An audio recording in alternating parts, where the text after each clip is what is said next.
Hello there, dear friends, and welcome once again to the Relaxed Fantasy Review. Today, we're continuing our dive into Sebastian Crow's Guide to Drakkenheim, the most recent book from the Dungeon Dudes.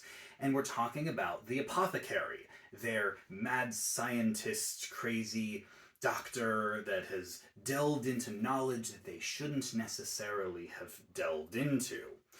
And today we're going to be taking a little bit of a spin into some Exorcist themed discussions because we're talking about the Exorcist Apothecary. Yes, it turns out that while the doctors of the world might focus on medicine or on science, these ones decided to focus on the spiritual side of things and borrowed some of the plays from the cleric.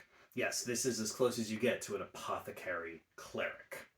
We'll go into the details of that in just a sec. But before we do, I'd like to let you know, Relaxed Fantasy Review has memberships. For just $1 a month, you can support me here on YouTube and get a couple benefits. First, you get a badge in the comments next to your name, letting folks know that you're a supporter. But also you get early access to the videos. I upload videos 3 times a week, Monday, Wednesday, Friday, and I upload them a day early for members only. If that interests you, you can click the join button just below this video. I'd love to see you down there in the comments. If not, then that's totally fine. I appreciate you watching anyway. Thank you for supporting me and enjoying the content. So, the Exorcist Apothecary. Let's start right at level 1 when the Apothecary chooses their subclass and you get the Spiritual Study feature. This grants you some extra proficiencies. Apothecaries already have light and medium armor. This grants you heavy armor. It also grants you the religion skill as a proficiency. If you already have that, you can actually grab any proficiency of your choice. And personally, if it were me, I'd grab religion. If I knew I was playing an exorcist, I'd grab religion for my main apothecary skills so that I could just have anything I liked. And you also gain a cleric cantrip, which counts as an apothecary cantrip and doesn't count against your cantrips known. Apothecaries can already get guidance and spare the dying, but I would definitely recommend guidance if you didn't get it already. Otherwise, you can grab Toll the Dead, Sacred Flame. There's a couple key pickups there that you could definitely grab. All together, between heavy armor, a skill, and a cantrip, that's 10 out of 10 for level 1. And then you also get Exorcist spells. You get an expanded spell list that is always prepared for you. And once again, we're looking at the greatest hits from the cleric list. Everything from Bless to Spiritual Weapon to Spirit Guardians and Banishment. Oh yeah. There's a couple in here that I would consider duds. I mean, Zone of Truth has its place, but whatever.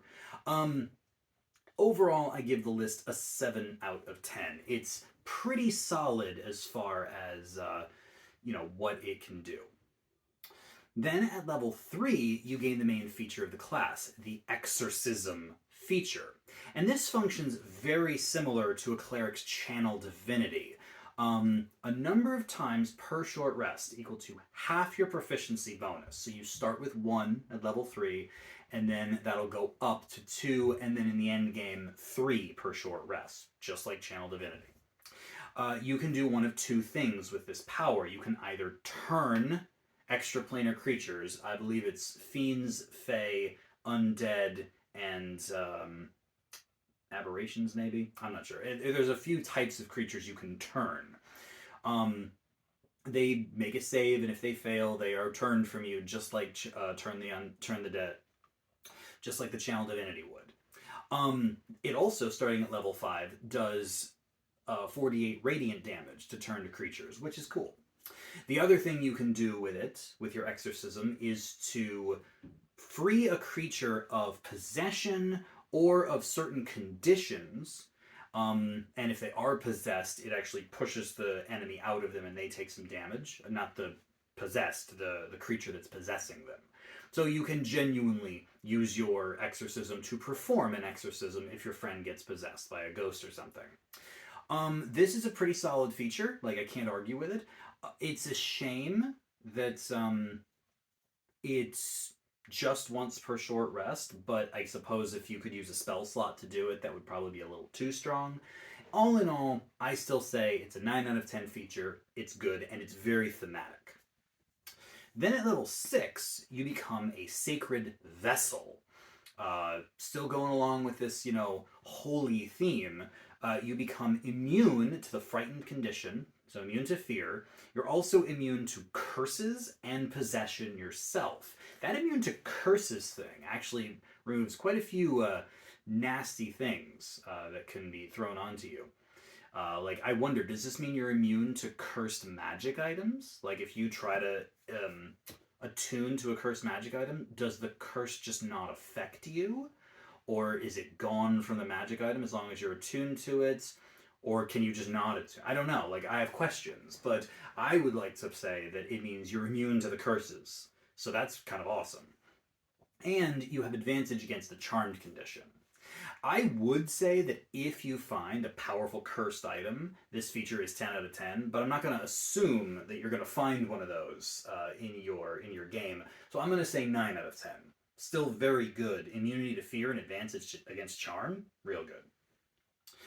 Then at level 10, you get the ability called Negation, and this one is crazy.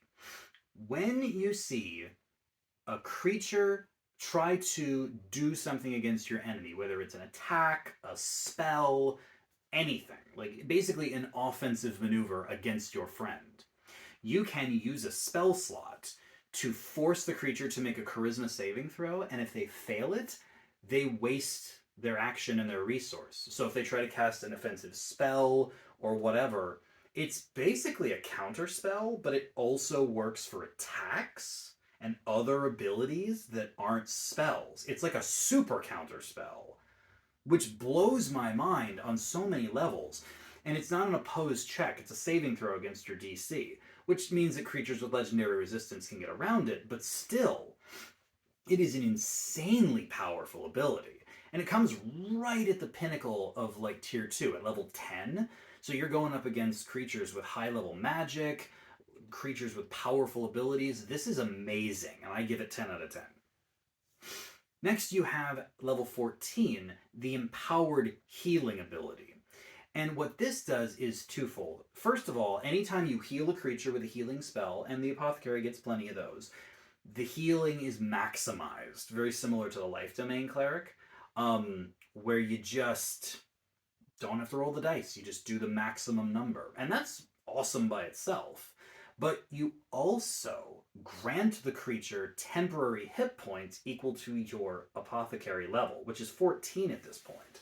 Now imagine this. Even if you don't want to heal anyone or don't need to, everyone's doing fine, you could still cast Mass Healing Word with one of your spell slots, which come back on a short rest, by the way. And suddenly, everyone's got 14 temp HP, whether they needed healing or not. That's cool. That's awesome, in fact. And considering that your healing dice are maximized, the temp HP might just double up how much you're healing somebody as far as combat goes. This is very, very good as a healing ability, and I give it another 10 out of 10. Then finally, at level 18, you get the power known as Deceit Witness. And what this does is effectively it empowers your exorcism. When you turn creatures, they would normally take 4d8 damage when they fail their save. Now they take 8d8 damage instead, which is a lot. And when you use exorcism to heal someone from a status of condition or possession, they also gain 4d8 temporary hit points. And I think that that's just awesome. I like to see empower things from earlier in the subclass get empowered. I feel like this could have come a little earlier, but I get it. You got to find a spot to put it. I give this 9 out of 10 though. It's very good, and it's a welcome upgrade to the, ability exorcism that you've been using since level 3. All in all, this really captures the cleric for me. You've got a very similar to Channel Divinity short rest power. You've got the hits of the cleric spell list. I mean, Spirit Guardian's spiritual weapon, come on. You also get awesome healing buffs and a negation power, which is super counterspell. How are you going to beat that? Like this is all good stuff, and I think that if you want to play a support and heal based apothecary, you can't do much better than this. I give the subclass overall a 9 out of 10. I think that they are very, very good at what they set out to do. And although they may not be the greatest damage dealers because they don't have anything that boosts their damage dealing spells, it's hard to go wrong with Heavy Armor, Spirit Guardians, and Spiritual Weapon, and then spend your time debuffing your enemies and healing your allies. It's a good strategy, and I think that it is well deserving of a 9 out of 10. This has been the Relaxed Fantasy Review. If you enjoyed the video, please like and subscribe down below. Have a look for the join button down there, and also have a look for a link that will take you to Ghostfire Games. They're the ones who published Sebastian Crow's Guide to Drakkenheim, and I highly recommend that you check that book out. I promise you won't regret it. Have a good one, my friends.